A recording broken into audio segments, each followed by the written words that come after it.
El día de hoy vamos a tocar un tema grave, pederastía clerical. Hay enfermedades mentales que sí privan de manera parcial o absoluta de la capacidad de querer y entender los hechos que genera una persona en tal situación. Entonces sí puede ser un argumento que en algunos casos puede ser validado por la autoridad. Entonces pues de ahí se agarran. Muchas víctimas me podrán entender. Buscamos como un poquito de respuestas a lo que nos pasó. Y el por qué nos pasó no es ni el por qué, ni el para qué, ni el romanticismo de las clásicas frases de las galletitas. Cuando yo hablé con el episcopado mexicano en gestión de Cabrera, ellos me refirieron que en la época de Norberto Rivera, incluso la fiscalía llamaba inmediatamente a Norberto para decirle que tenían uno de los suyos, un caso con uno de los suyos y que querían incriminarlo, y Norberto arreglaba la situación. El mismo Norberto, que evidentemente tiene los nombres de los pederastas católicos de este país y los tiene guardados en candado y no los dice, y no hay una sola autoridad que lo haya obligado a decirlo por bien de otros niños, niñas y adolescentes. Si tú vas a poner una denuncia, pasa como en las instituciones públicas, ¿no? ¿Quién te la va a revisar? Pues el magistrado. Y ese magistrado del fuero común pues es compadre del juez de abajo. Exacto.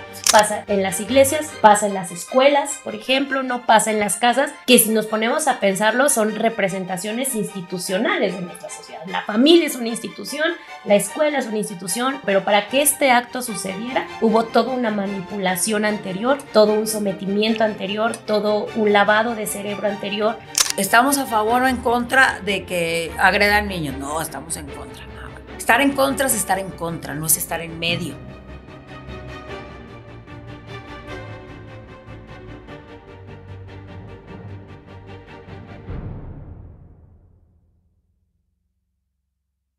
¿Qué tal? Bienvenidos. El día de hoy vamos a tocar un tema grave, muy sensible, por lo que se les invita a ser respetuosos, sensibles, empáticos. El día de hoy los vigilantes tratarán el tema pederastía clerical. Nos acompaña nuestra invitada especial, Ana Luz Salazar. Muchas gracias por el espacio. Muchas gracias. Presento a nuestro panel, maestra Perla Razo. Muy gustosa de estar aquí, reiterando lo que ya comentó Eric. Es un espacio empático, seguro, en donde siempre nuestros invitados estarán con toda la libertad de expresarse como lo sientan. Agradecida con Ana Luz de estar aquí. Gracias. Maestro Tony Bautista. Un gusto estar en el episodio de hoy. Gracias a todos. Mi nombre es Eric Rodrigo. Nosotros somos los vigilantes. Empezamos entonces. Antes de iniciar de lleno, ustedes saben que yo soy psiquiatra, específicamente psiquiatra forense.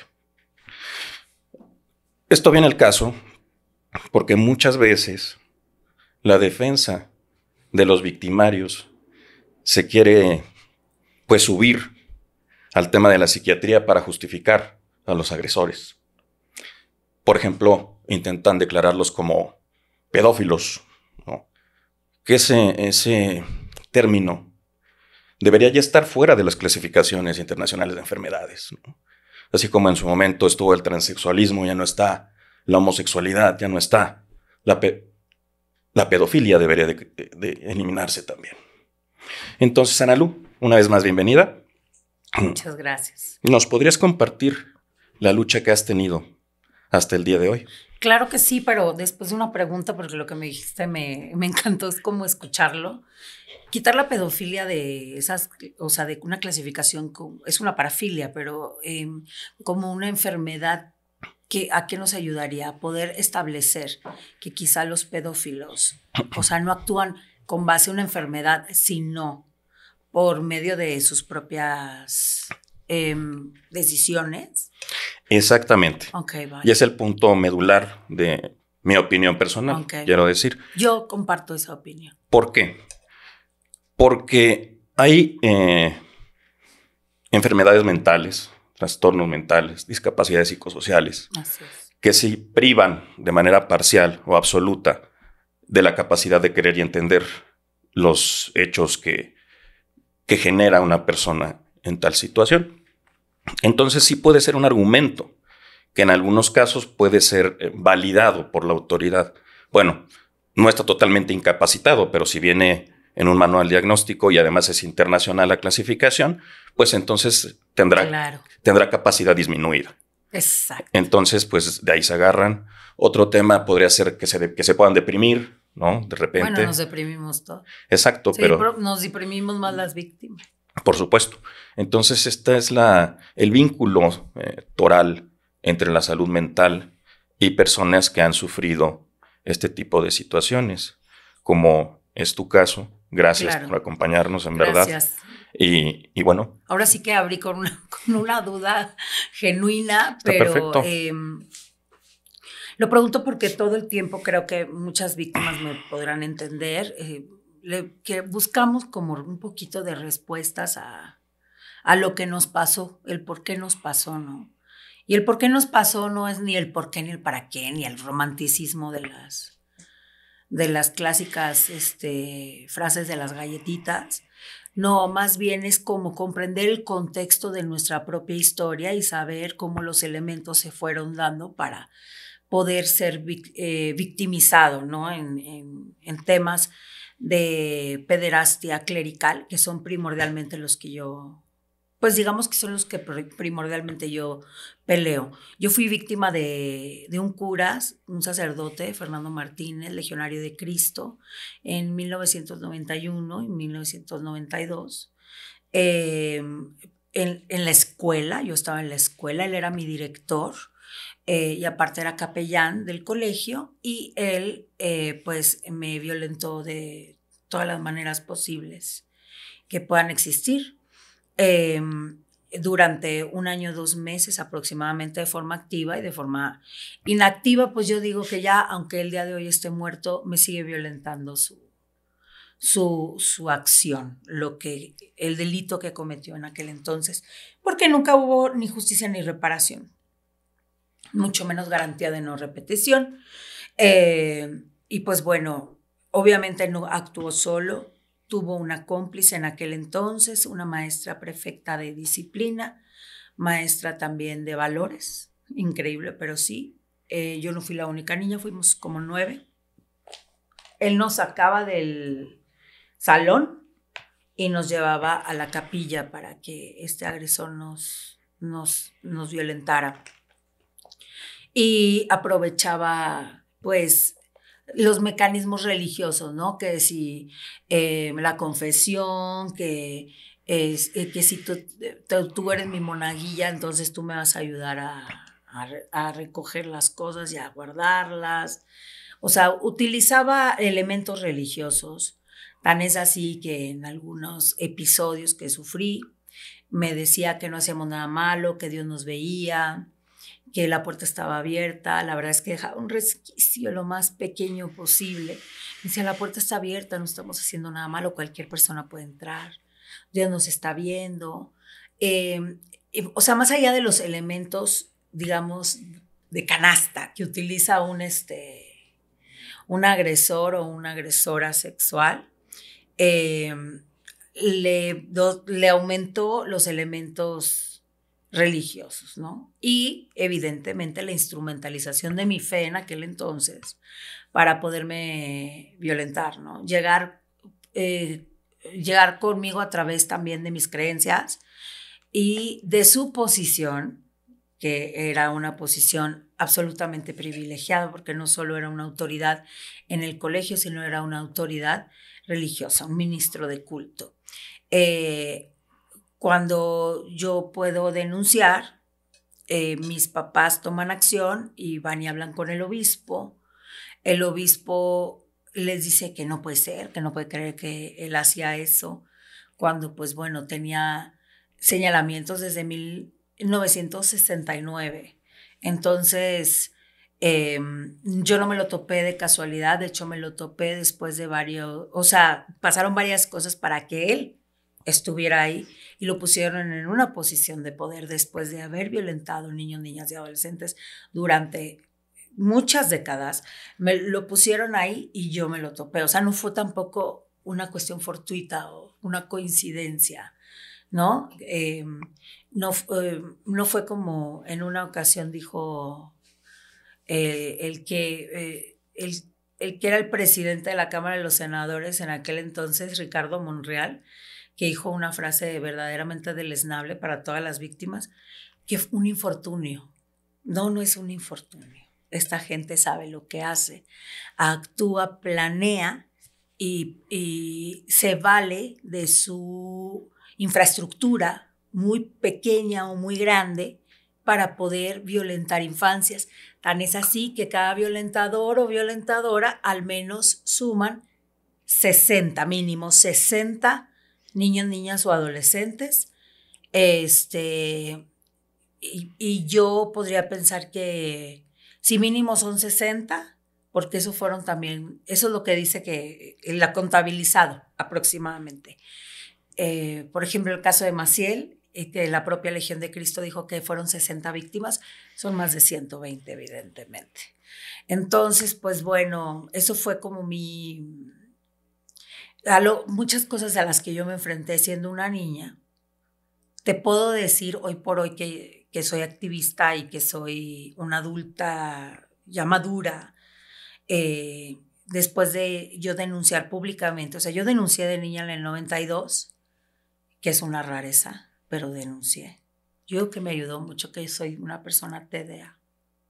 Creo que me ayudó mucho a salirme, romper ese molde. Y que, bueno, yo tengo 2 diagnósticos, tengo TDA y tengo altas capacidades. Y creo que me ayudaron mucho a sortear la denuncia en aquel entonces. Y en el 2019 denuncio otra vez, pero de manera pública, ya siendo una adulta, siendo mamá, siendo comunicadora, o sea, ya con expertise, ya con una profesión, ya pues con otra dimensión de los hechos. Y cuando denuncio, destapo una cloaca que ya no pude echarle la alfombra encima y seguir. Y te puedo decir que desde niña yo siento que cambió toda mi realidad material en la cabeza, y cuando redenuncié en el 2019 volví a cambiar. O sea, soy otra persona después de la denuncia. No sé si mejor. O sea, no hablo de emocionalmente, hablo de mi salud mental, por ejemplo. Eso yo diría que no estoy mejor, ¿no? No, tampoco estoy, o sea, vaya, ni estoy alucinada, ni estoy fuera de la realidad, pero nada por ahí, pero tengo secuelas, ¿no? De todo lo vivido. Muy bien.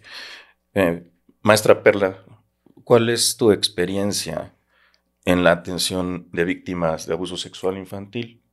Sabemos que tienes esta experticia, esta pericia. Personas como nuestra invitada especial.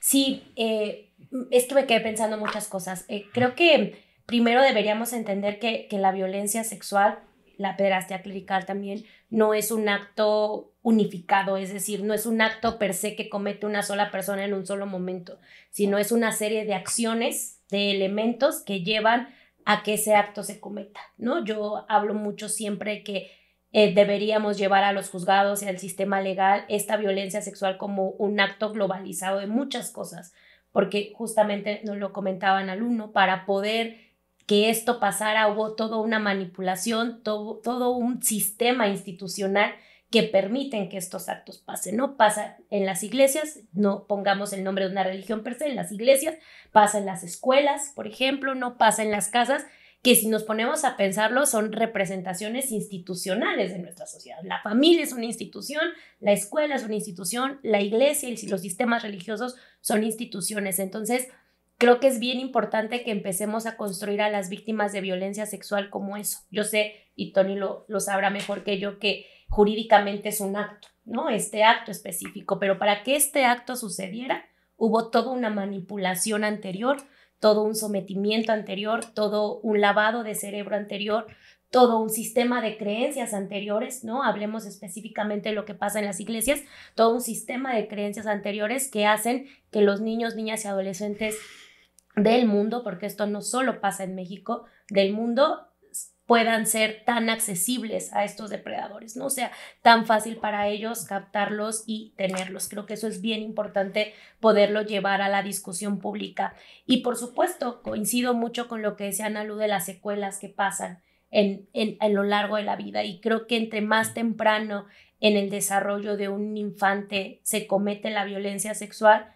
más largas, duraderas y graves van a ser las secuelas a lo largo de la vida, porque no es lo mismo, y no quiero decir con esto que no tenga el mismo valor afectivo, ni ético, ni normativo, sino me refiero a la etapa de desarrollo. Cuando se agrede a una víctima de 15 años, ella ya transitó por etapas importantes del desarrollo infantil. Sin embargo, cuando agredes a un niño de 5 años, de 9 años, agredes en unas etapas distintas, en un proceso distinto, en donde las secuelas van a ser importantes, y creo que eso es algo que debemos también llevar a la mesa, el tema del trauma de las víctimas, ¿no? Y no me gusta a mí mucho el tema de la revictimización, sino me gusta más hablar de la retraumatización. Cómo seguimos retraumatizando de manera constante a las víctimas, y creo que específicamente en nuestro tema de esta pederastía clerical, la fuerza que tiene la institución para seguir revictimizando a quienes ya fueron víctimas de estos actos, ¿no? Y que pues jurídicamente a veces no se ven las acciones como deberían ser, ¿no? Creo que esa parte es importante mencionarla. Gracias. En la actualidad, ¿cómo se desarrolla tu actividad como activista? Pues bueno, ha sido complejo porque no hay muchas víctimas que quieran unir esfuerzo, en el sentido de que pues yo las entiendo, es difícil poner la cara, es complejo. Yo hago mucha divulgación, que es como una etapa súper temprana del activismo, en el sentido, digo, es mi expertise, ¿no? Acompañar mediáticamente a las víctimas de pederastia clerical. Yo particularmente me enfoco en la Iglesia Católica porque fui víctima de la Iglesia Católica y conozco sus mecanismos interminables para nunca garantizar ni un ápice de justicia. Y aparte que tiene el poder adquisitivo para meterle dinero a los juicios. Yo conozco casos, ¿no?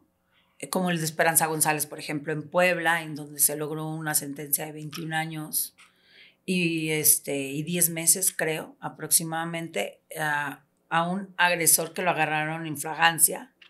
Y es que apenas así, si no, ni cómo. Y aún así lo soltaron, incluso en la mañanera, cuando fue el sexenio de López Obrador, él lo menciona que soltaron en Puebla a un religioso que había cometido actos de pederastia, y como que esa presión ayudó un poco para que lo recapturaran y se pudiera lograr una sentencia. Cuando yo hablo con Esperanza, por ponerte ese ejemplo, Esperanza, yo estuve como pendiente escuchándola durante muchos meses, hasta que le dije, cuando estés lista, lo hacemos. Le dije, tienes todos los elementos para que lo hagamos público. Y se hizo pública su denuncia. Me contactaron los compañeros periodistas y los contacté inmediatamente con Esperanza, ¿no? Y entonces Esperanza hizo también algunas ruedas de prensa ya en Puebla, y se logró como poder hablar de su caso públicamente, y posterior a eso se logró la sentencia de 21 años, ¿no? Digo, yo no hice más que poner pues mis contactos que me han costado años porque soy comunicadora de años, y pues la confianza que tienen en mí los medios porque saben que hablo de esto de manera continua. Ella evidentemente denunció tiempo y forma, fue rápida, a diferencia pues de muchos otros padres de familia o de otras víctimas que pues tardamos más tiempo, ¿no? Bueno, yo en mi caso no podía denunciar, yo tenía 8 años. Pero mi trabajo primordialmente es en acompañar mediáticamente a las víctimas, porque tristemente en un juicio de esta índole contra una institución tan poderosa, porque no te estás peleando con un individuo, te estás peleando con una institución transnacional súper súper equipada, con años de experiencia en estos temas. Digo, si se armaron la Inquisición, que no se armen esto. Son papas fritas, no sé si me explico, y tienen todo un mecanismo, desde cómo reciben denuncias, tienen leyes canónicas, o sea, tienen todo un mecanismo y siguen abusando de la creencia de sus víctimas y de sus víctimas colaterales, ¿no? Que son los niños, y las víctimas colaterales, pues los padres de los niños o sus seres queridos. Siguen abusando de esas creencias para decir, bueno, son unos cuantos, pero ya estamos actuando, no sabíamos que el padrecito era así, ¿no? Entonces, toda esa, pues todo ese, digamos, todo ese seguimiento lo hago yo con las víctimas, y pues yo sí les digo, mira, la cosa está así, ya lo pasé yo, y si tú quieres darte el mismo, o sea, darte la torre en el mismo camino, pues, o sea, pues también es una elección propia. Pero sí te puedo decir que algo que bueno, que trato de hacer es pues colectividad, pero es complejo, porque otra vez el sistema de creencias se vuelve a interponer entre una víctima y otra. Yo soy una víctima que decidí renunciar a mis creencias porque no iba a renunciar a mí misma. O sea, ¿cómo iba a seguir sosteniendo una creencia con mi propio dolor? Pues si no soy idiota, ¿no? O sea, empezando por ahí. No me gusta, o sea, no me la gozo de sufrir, ¿no? Entonces, no estar buscando esos espacios en donde continuamente te retraumatizan o te revictimizan, te utilizan, porque esta gente tiene mecanismos dentro de la propia iglesia que disfrazan de como para recibir las denuncias y buscar justicia dentro de la iglesia, y lo que hacen es utilizar tu historia y lo que tengas tú que decir para entonces acallarte y decir, no, esto es sigiloso, tienes que guardar silencio para no entorpecer el juicio. ¿Cuál juicio? Pues si haz de cuenta que es Disneylandia, las leyes de Disneylandia. O sea, si tú accedes a jugar en su cancha, la pierdes. O sea, ¿cómo van a ser ellos juez y parte?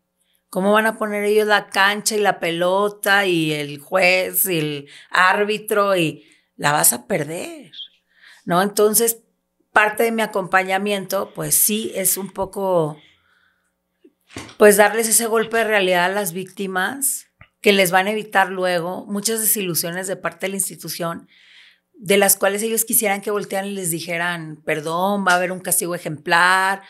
Pero yo siempre les digo a las víctimas que no, o sea, porque dicen, es que yo quiero que me pidan perdón, y yo les digo, ¿para qué? Que no te lo pidan, porque te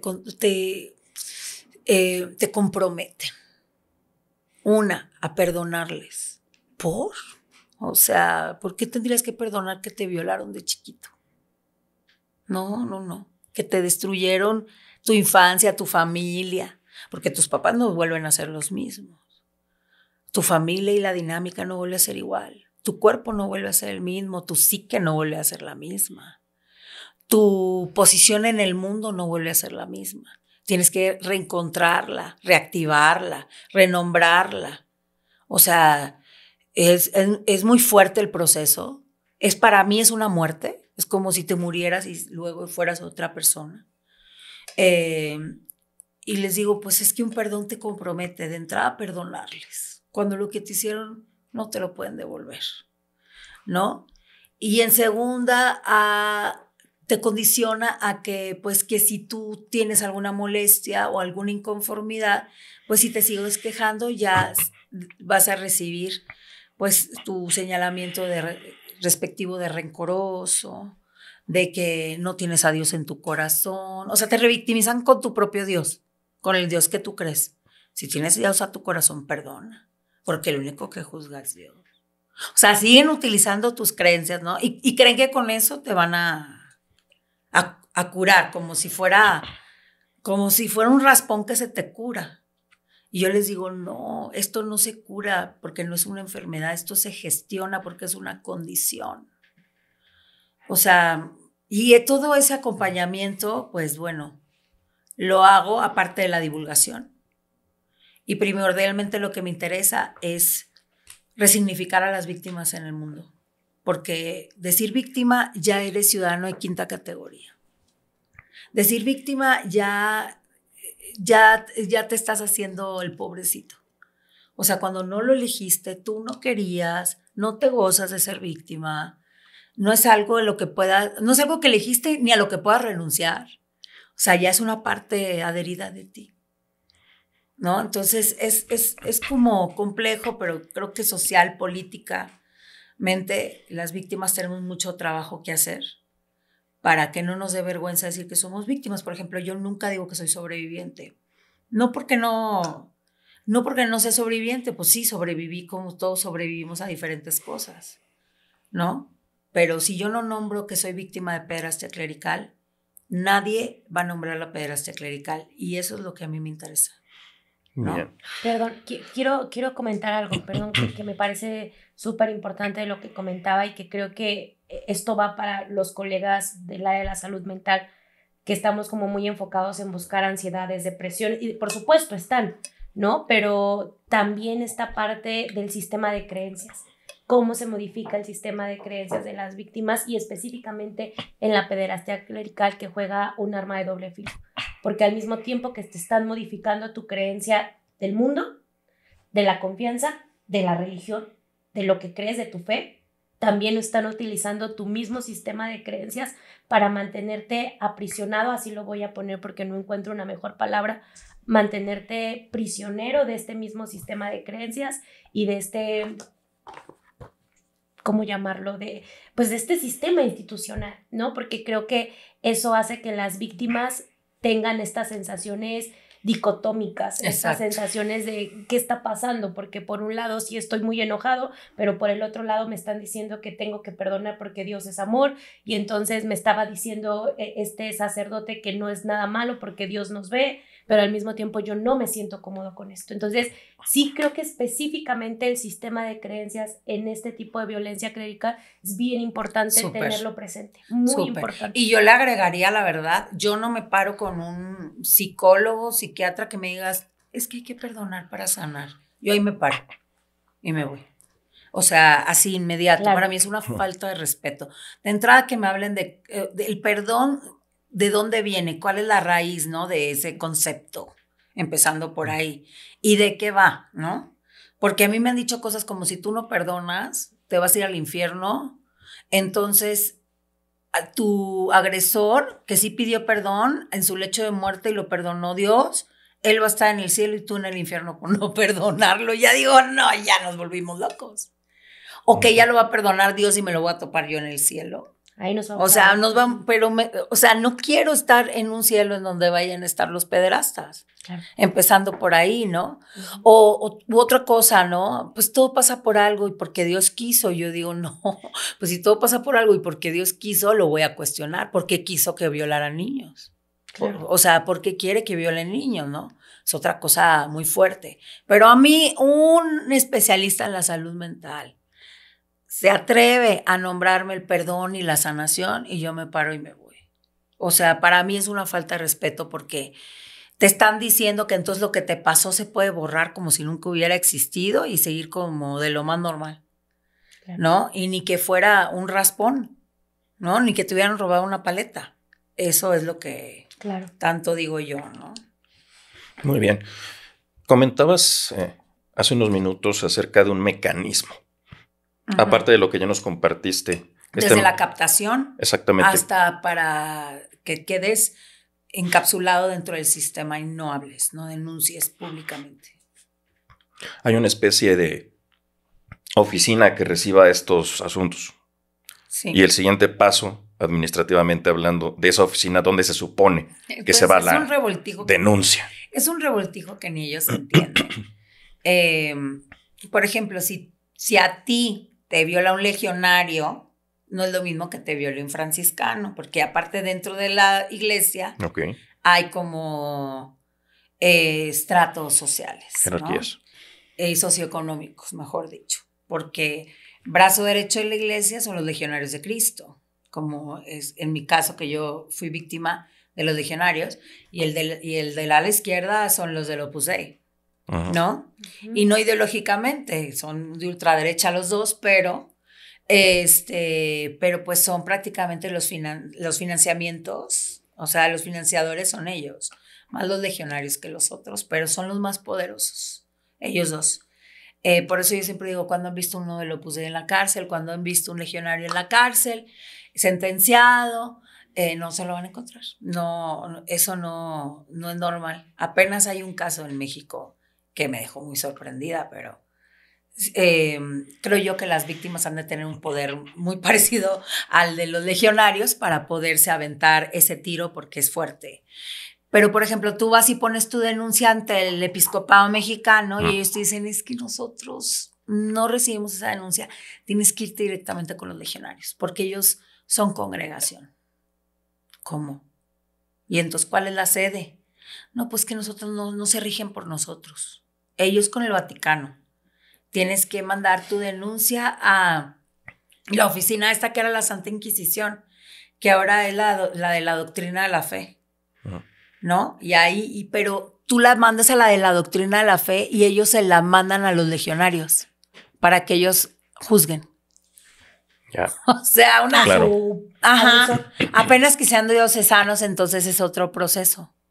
Pero pues como hay 1000 revoltijos, porque no solo están esos también, hay otro tipo de organizaciones dentro de la iglesia que no son precisamente ni diocesanos ni congregaciones. Es complejísimo. La cosa es que si yo le escribo a la SEM, ellos no me pueden resolver. Claro. Entonces, tienen un laberinto dentro en donde no tienen la capacidad de responder por la acción de un miembro de su institución. Y la gente podrá decir, bueno, es que están echándole ganas para hacer los mecanismos. Lo tienen perfectamente pensado para que entonces no haya resultados, para que tú te canses buscando mecanismos. O sea, te agotas buscando mecanismos. Te lo digo porque acompaño víctimas y acompañé una en donde de verdad mandamos hasta un correo electrónico y todo para tener respuesta, en donde etiquetamos desde Aguillarretes hasta el buzón del episcopado mexicano.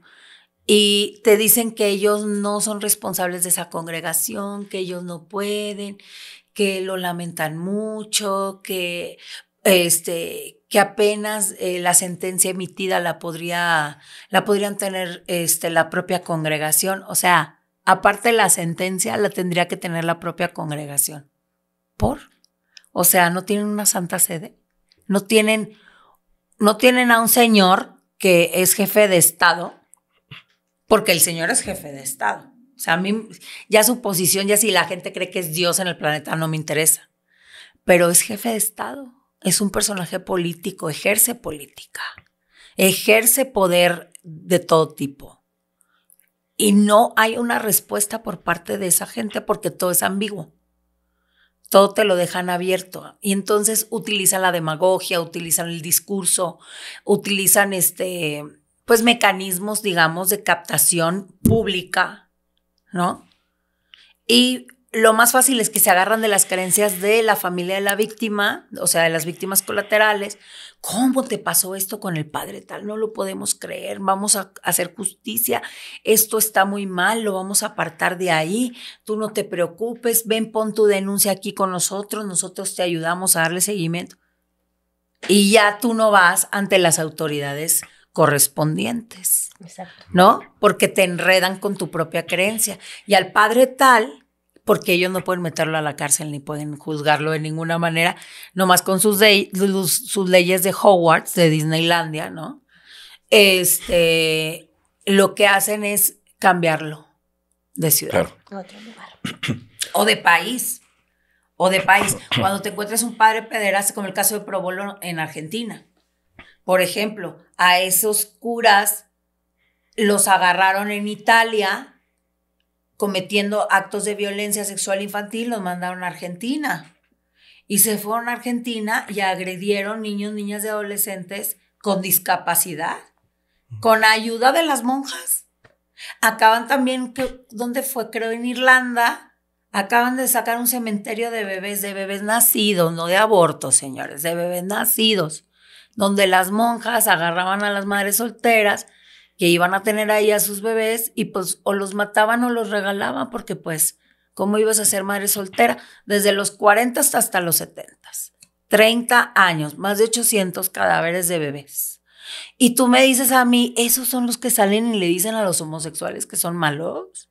¿Esos son los que salen y te dicen que el aborto y que no sé qué cuánta cosa? ¿Esos son los que salen y te dicen que debes de ser una mujer de Dios y que lo que nos quieren es callados, ¿no? Porque si esos crímenes los pueden cometer a plena luz del día, todos lo sabemos hoy y no hay repercusión alguna, no hay solo estado que ponga una repercusión importante, muy poquitos lo han hecho, pues ¿tú crees que les importa un niño o una niña violada? No les importa. Claro. Tony, ¿cuál es tu opinión jurídica al respecto de este tema? Sí, bueno, escuchando un poco la exposición que hace nuestra invitada y desde luego, pues con toda la experiencia que ya ha tenido por las instituciones públicas, yo creo que una reflexión sería hacia el punto de atención a las víctimas. Por lo que entendemos y pues pasa en las fiscalías, pues la atención es precaria y hay que estar siempre pues yendo detrás de la autoridad para que trabaje, en todos los casos. Pero en esos casos, a mí me parece que tendría que haber ya en la actualidad un protocolo de atención. ¿Por qué? Porque ya es algo focalizado y especializado en que no te estás enfrentando, como bien lo dice nuestra invitada, pues a una persona por sí sola, ¿no? No estás denunciando al vecino, no estás denunciando a un ciudadano común, estás denunciando a una persona que tiene detrás una estructura de poder. Y esa estructura de poder pues es diferenciada actualmente por la perspectiva de género, en que se debe de atender de una manera diferente. Las autoridades deben de tener una atención especializada, pero también una atención en la que se priorice la atención integral de las víctimas. ¿Por qué? Porque como lo dice la invitada, bueno, yo puedo exponer mi caso, dice, ella misma lo refiere de esta manera, ¿no? Porque soy una persona que públicamente lo puede hacer mediático. Pero las víctimas que están silenciadas en los pueblos, en las ciudades lejanas, pues a ellos quién los representa, ¿no? En donde se les dice que estas figuras eclesiásticas pues son hasta superiores, ¿no? O sea, hay pueblos en donde dicen, bueno, aquí es el presidente municipal, es el padre y ellos son los que dicen cómo dictan las normas, ¿no? Ellos son la ley ahí. Ellos son la ley ahí. Entonces, ¿cómo le vas a decir a todas estas personas que fueron víctimas que hay que denunciar, que hay una fiscalía, que hay un delito? Pues tienes que empezar, ¿no? Por esa concientización, y es ahí donde yo creo que debe de existir hoy en día, pues esta normatividad ya que aplique a las víctimas para que se puedan sentir, pues atendidas, escuchadas, pero que sea integral. Porque no te estás enfrentando a una persona cualquiera, sino hay una estructura detrás que, como bien lo dice nuestra invitada, pues va a invertir recursos también. Y no va a invertir unos recursos propios, va a invertir recursos de una organización, de una institución, sí. Prácticamente pues del Estado, ¿no? Que se vendría atrás. Y entonces es aquí donde, con lo que yo escucho, si tú vas a poner una denuncia, pasa como en las instituciones públicas, ¿no? Tú vas a apelar a una resolución de un juez de control. ¿Quién te la va a revisar? Pues el magistrado. El magistrado federal. No, del foro común, ¿no? Ajá. Primero. Y ese magistrado del foro común, pues es compadre del juez de abajo. Exacto. Y entonces, oye, ¿cómo le voy a decir a mi compadre que está mal? Me voy a quemar yo mismo, ¿no? Prácticamente yo lo exhibiría a mi compadre. No, vamos a ratificarle, pues que se vayan al amparo. Y entonces llega con un juez federal o con un magistrado federal, y ellos sí regularmente son los que ya nos rompen esas estructuras de poder y dicen, no, sí estuvo mal. O sea, tienes que llegar hasta... Y en algunas ocasiones. No, en algunas, ¿no? Sí. Si no llegas a eso, entonces aquí es donde volvemos a lo mismo. Esas estructuras de poder pues pueden llegar hasta allá arriba. O sea, las hay, porque no vamos a hablar de que estamos hablando de un ente ficticio, no, las hay. Las hay, las estructuras de poder las hay, y a esos niveles y a esos tipos de conflictos, como bien lo dijo la invitada, son ciertos casos, ¿no? Son ciertos casos en donde hay que invertir recursos económicos, recursos humanos, y sobre todo pues la revictimización, ¿no? Que es como lo que explicaba usted, y es ahí donde yo creo que por eso mismo debería de haber ya protocolos, porque la atención no es igual, no es de un caso aislados, sino es un caso específico, son casos específicos en los que se involucran estas estructuras y ya debería, en este momento creo yo, de ver la forma de cómo atender a esas víctimas, de cómo llevar esos casos a que se esclarezcan, a que se sancione al culpable, se proteja al inocente, como dice la Constitución, y que se le repare el daño integral, ¿no? En todas estas garantías que, como lo dice, pues la de no repetición.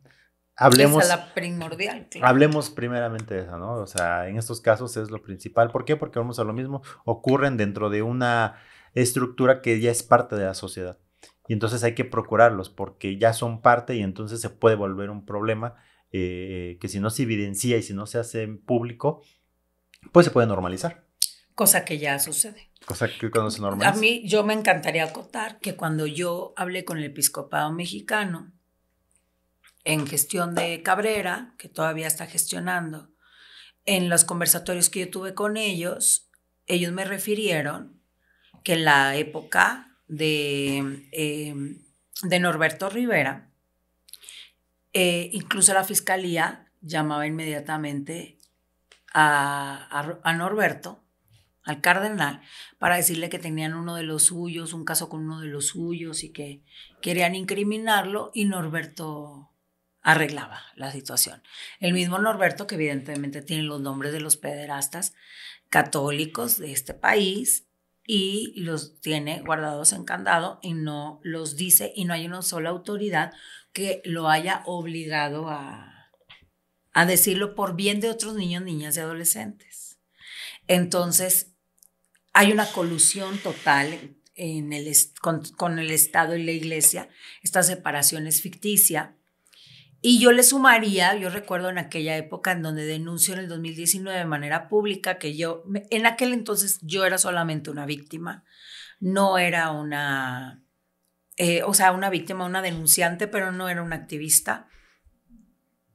Para activista te construyes con mucho tiempo y con mucho trabajo personal y con mucha dedicación y también pues con un poquito de ganas de cambiar el mundo, ¿verdad? Aunque sea difícil, pero mínimo diciendo lo incómodo de escuchar, aunque duela, aunque se sienta feo, aunque a la gente le moleste, le perturbe, nos debería molestar y nos debería de perturbar más que están violando niños y que nadie está haciendo absolutamente nada. Pero en aquel entonces yo recuerdo que yo hice ponencias en el Senado de la República sobre mi caso, porque se estaba buscando a manos de Josefina Vázquez Mota, ella era como intermediaria, proponer esta ley de la imprescriptibilidad que luego ya se hizo realidad, al menos en Ciudad de México, y creo que ya es federal. Aunque no entiendo muy bien cómo funciona, porque aunque creo que algo sea federal no significa que todos lados la apliquen, pero recuerdo que ahí se puso un extra de punitivismo, digamos, de cuestión punitiva a líderes religiosos, a líderes religiosos, y pues bueno, se le puso así, ¿no? Para que no se sintiera agraviada la Iglesia Católica. Pero pues más que líderes religiosos, yo pienso que es líderes de instituciones debería de estar, esa palabra, pero les da miedo. Evidentemente no se quieren meter con la institución. Cuando sale un agresor lo desarticulan de la institución. Cuando el agresor se sirve de la institución y se articula en la institución y se cría en la institución, porque desde niños son captados y se crían ahí, para seguir violentando o para violentar. Entonces, creo que tú no puedes separar. Es como separar a un hijo de su mamá o un hijo de su papá, ¿no? Tú traes tu bagaje y vienes de un contexto y de una estructura. Y yo soy hija de, ¿no? También soy hija de, ¿no? Entonces creo que en ese momento también faltó como poner esa fuerza, ¿no? En señalar a la institución. Y en aquel entonces cuando yo expuse y señalé a la institución, señalé al Papa Francisco, porque él hablaba mucho de la tolerancia cero y bien que cayó en los casos de Gracia y de Caradima, canonizó a Juan Pablo II, el santo de los pederastas, y entonces con la misma que señalo al Papa actual, a León, también lo señalo porque tiene casos en Chiclayo, allá en Perú, de 3 víctimas que le señalan como parte de la estructura de encubrimiento y pues bueno, han salido a decir que son bulas de la ultraderecha, imagínense, ya los denunciantes ya somos de la ultraderecha. Pues si denunciar a la iglesia no hay nada más contrario a esa agenda que denunciar a la iglesia, pero bueno. Y en aquel entonces, con todo y que expuse y que digo lo incómodo que estoy diciendo ahorita, lo dije en ese momento, había legionarios de Cristo en la audiencia, porque están metidos en todos lados. Y eran el Senado de la República, o sea, tuvieron acceso de alguna manera. Hicieron alguna llamada y yo me encontraba gente de servidores públicos que me decían, wow, qué increíble, qué elocuente, es maravilloso. Yo soy súper creyente y soy amiga de los legionarios, pero yo ya les dije que con esto no estoy de acuerdo. Uy, no, gracias. O sea, mínimo, ¿no? O sea, qué fuerte. Y eso yo no entendía por qué me indignaba en aquel entonces. Hoy entiendo, por supuesto, que es una falta de respeto total a mi testimonio y a mi presencia, que vengan y te digan, yo quiero mucho a la iglesia y a la institución y a los legionarios y a los del Opus y a tal y a cual, pero hay unos buenos y ya les dije yo a mis amigos de ahí que no estoy de acuerdo, ¿no? Pues ya estuviera que estuvieras de acuerdo, ¿no? Es como muy indignante. Y esas posiciones de servidores públicos, porque yo siempre le digo a la gente, mira, esto es muy fácil, o estás conmigo o estás con ellos. No, pero es que yo en medio, porque en medio estorbas. Quítate, en medio estorbas. No me sirve una gente en medio. ¿Estamos a favor o en contra de que agredan niños? No, estamos en contra. Bueno. Estar en contra es estar en contra, no es estar en medio. Pero es que hay unos buenos, ¿y por qué no están denunciando? ¿Por qué estoy denunciando yo? ¿Por qué esta información la tengo yo? ¿Tú crees que no la tienen ellos que se criaron en la institución? Lo que tienen es un sentido profundo de clericalismo y de defender la institución en la que han crecido. Es como defender a tu papá y a tu mamá. Por eso no puedes desarticularte de la institución. Por eso cuando se denunció a Maciel, y querían decir, era la manzana podrida. No. Para que eso se fermentara ahí, es porque fueron años de corrupción dentro de la institución. De gente que permitió y que vio cosas y que no hizo absolutamente nada. Y dicho y hecho, luego salieron documentaciones desde que los años 40, casi los 50, ya sabían en el Vaticano que Maciel era un pederasta. Digo, bueno, Maciel era todo. Maciel tenía relaciones con viejitas para bajarles el dinero y se casó con papeles falsos.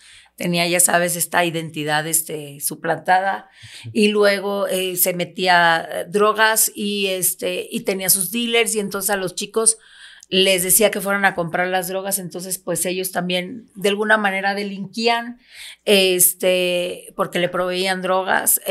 Luego evidentemente abusaba de niños, pero al parecer la última mujer con la que tuvo a su hija la captó siendo menor de edad, pero abusó de sus propios hijos, pero tenía novios o parejas sentimentales masculinas y parejas sentimentales femeninas. O sea, él era todo.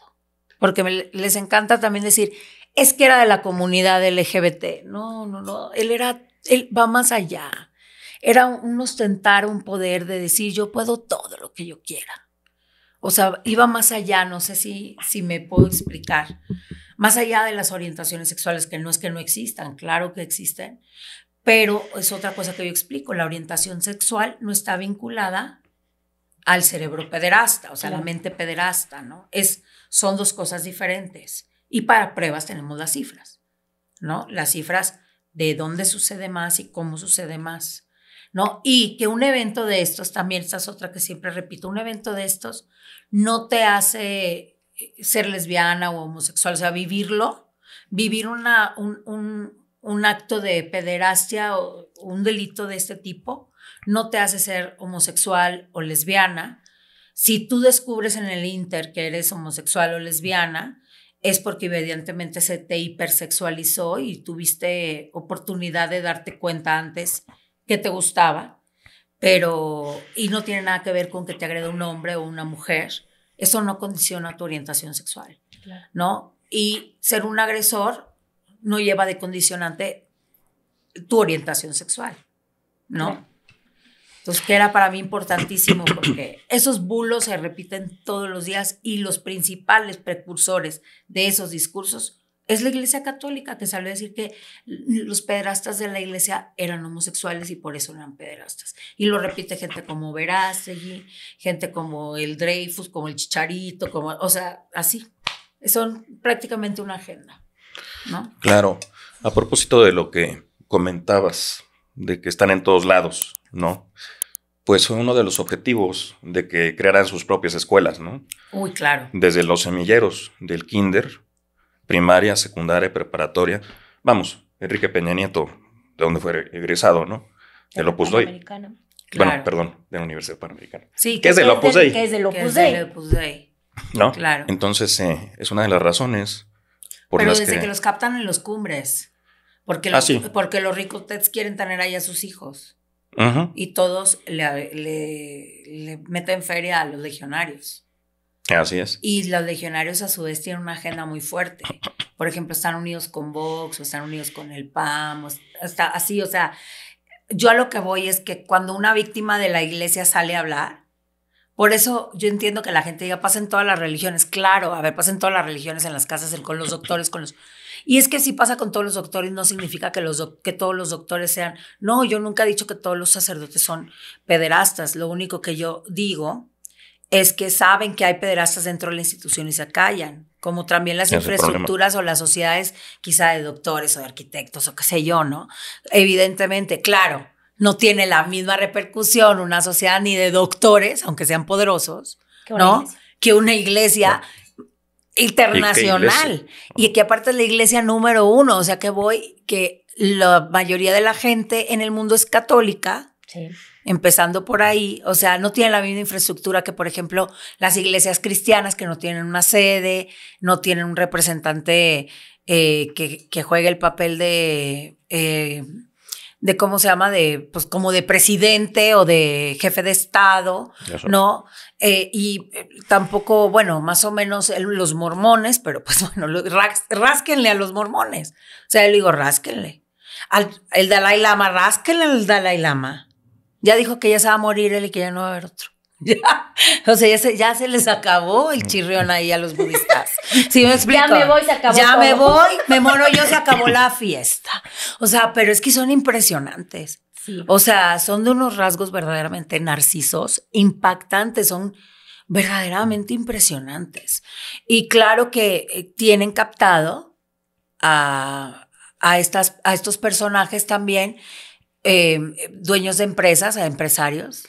O sea, por ejemplo, no es secreto que detrás del judio-cristianismo está el yunque en México y en Estados Unidos. Eso no es un secreto, ¿no? Entonces, que hay tintes políticos detrás, 100%. Económicos, totalmente. Los legionarios, por ejemplo, Maciel se trajo el Teletón de Chile. Se lo trajo Maciel. El kilo de ayuda, rásquenle quién está atrás de los kilos de ayuda. Rásquenle quién está atrás de la Fundación Freedom. Rásquenle. Entonces, cuando tú ves eso, cuando ustedes vean activistas juntándose a decir, ahora hemos avanzado en esto y haciendo sus exposiciones gigantescas, y vean quiénes están a su alrededor, se van a dar cuenta que hay una sociedad de activistas de cuello blanco en donde no entramos la gente incómoda porque ellos trabajan con mecanismos de la iglesia o con la iglesia. Incluso así, porque la iglesia es donador, como la Anáhuac fue de Fundación Freedom, son nuestros colaboradores. La fundación, o sea, la Anáhuac la fundó Maciel, un pederasta, y ellos trabajan contra la explotación sexual y la trata. Hazme el favor. Si nadie en el mundo trata más deliberadamente y con permiso de todo el mundo que la iglesia, que van y les dejan niños y ellos los ponen a trabajar y los mueven de lugar y los educan ellos y se los quedan ellos. Y no hay nadie diciendo absolutamente nada, ¿no? Eso para mí es impresionante. No, es que los niños no pueden decidir su orientación sexual, no pueden decidir su expresión de género, no pueden decidir qué estudiar porque no saben si un día quieren una cosa, un día otro. Ah, pero si tienen 10 años y quieren ser curas, los metes a un seminario menor, porque existen. Eso es algo que yo digo, ¿cómo? No, es que los niños tienen derecho a tener su autonomía y su libre desarrollo de la personalidad. Bueno, vamos a definir los conceptos porque están funcionando como para nutrir a los mismos poderosos, ¿no? Es una lucha muy fuerte la pederastia clerical y no es una lucha individual. Te enfrentas a muchas cuestiones que como le vas rascando y te das cuenta que estás muy solo peleando contra ese monstruo. Que no hay aval por parte del Estado. El Estado está más del lado de ellos. Incluso tienen unas oficinas de asuntos religiosos, ¿o me equivoco? Tienen oficinas de asuntos religiosos en el Estado.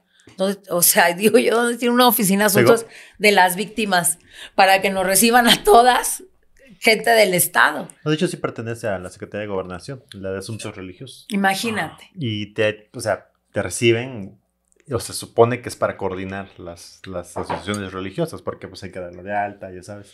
Y es ahí donde pues tiene mucho sentido lo que comentas, porque pues se junta el poder político con el poder tomando en cuenta que tampoco les pagan impuestos. No pagan son libres de, entonces, de ese pago. Hacer lo que quieran. Sí, son libres de ese pago.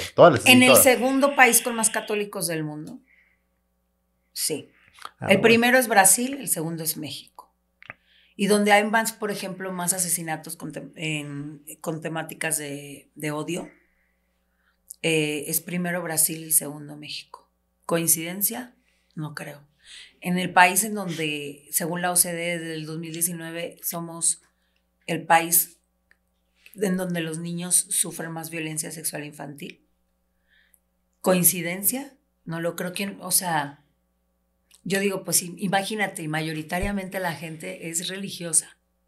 Creen en un Dios y creen que te van a castigar y es muy fuerte. Es muy fuerte. Yo sé que no voy a cambiar al mundo, pero pues si lo incómodo, estoy por servida. A la reflexión. Exacto. Yo sé que les molesta escucharme porque les sacudo su sistema de creencias, pero no soy yo. Son ellos. No soy yo la que les está haciendo eso a los creyentes. Es la propia institución. Y la verdad que como dice Giselle Pericot, que la vergüenza cambia de bando. Sí. Y en lugar de que me cuestionen a mí o a mis papás, que solo me dejaron en la escuela y me creyeron cuando yo les dije que lo que me pasó, deberían de cuestionar a la institución, porque ellos sí tienen todo el poder. Ellos sí que tienen todo el poder. Y creo que también investigar un poco, ¿no?, sobre cómo las secuelas de una agresión te cambian, ahora sí que la química cerebral para siempre. Yo a raíz de ese evento no soy la misma persona y tengo secuelas que cargo para siempre. Al menos tengo diagnósticos crónicos, ¿no?, como ansiedad generalizada, trauma complejo, estrés postraumático, evidentemente. Tengo, el TDA no me ayuda, ¿verdad? Es como la condición base y no me ayuda. Tengo depresión, trastorno de depresión mayor. Tengo insomnio crónico también. Batallo mucho para dormir, tengo que tomar pastillas y a veces con todo y pastillas no me la armo, batallo mucho. Y pues bueno, obviamente eso en la vida no te permite ir decidiendo qué quieres hacer, sino reaccionando. Y eso no es justo. Todo el mundo deberíamos de tener la oportunidad de decidir con libertad, no con base al trauma, ¿no? Porque todo el mundo habla de libre albedrío, pero yo no tuve libre albedrío porque yo no elegí ser violada. Y yo no tenía cómo defenderme. Mi familia no eligió, yo no elegí, ¿no? El que lo eligió fue un agresor. Y entonces el libre albedrío es algo que adquieres conforme vas creciendo. Pues yo creo que eso tiene otro nombre, que no es libre albedrío, ¿no? Que es muy cómodo decir, no, pero el sujeto decidió, ¿y mi decisión? ¿No? Entonces quiere decir que si yo le hubiera dicho que no, él nunca lo hubiera respetado, porque los violadores, adivinen qué, no respetan un no. Un violador no te va a decir, ay, le dices no y te va a decir, bueno, está bien. No, te va a violentar, por eso es un violador, ¿no? Porque viola todos los límites. Entonces creo que todas esas reflexiones son tan profundas, desde todas las aristas, ¿no? Importantísimos dejarlos sobre la mesa para que otras víctimas los escuchen. Perfecto. ¿No? ¿Nos quieres compartir algo más? Pues yo nomás decirle a la víctima que si ya se te pasó tu momento de denuncia, digo, hoy existe la imprescriptibilidad, pero no es retroactiva, entonces si no existe tu denuncia, pues y ya prescribió el delito, pues bueno, si tú tienes manera de hablarlo, podemos buscar diferentes salidas a eso, ¿no? A veces no se puede porque no se tiene como todas las pruebas, pero la víctima tiene la historia perfectamente bien estructurada y tú te das cuenta cuando una víctima evidentemente te está contando hechos reales. Y muchas de esas historias de manera anónima se pueden publicar, ¿no? Y tenerlas al menos en un registro histórico, ¿no? Pero tenemos ayuda de periodistas. A mí me ayuda mucho de Los Ángeles Press Rodolfo Núñez Soriano, y nosotros, pues bueno, a él le llegan historias, a mí me llegan historias y pues intentamos proyectarla, ¿no? Depende cómo se pueda cada historia.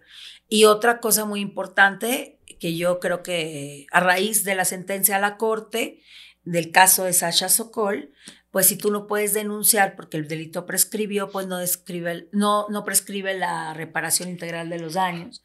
Entonces tú puedes meter un juicio de tipo civil por daño moral. Importantísimo que las víctimas lo tengan en cuenta y saber que la única manera de cobrarle a estos agresores, porque no solo es el agresor, son los agresores institucionales de la iglesia, ¿no? La única manera es con dinero, para que la gente diga, es que quiere dinero, es que es la única manera en la que te repara el Estado. No hay otra manera en la que te reparen.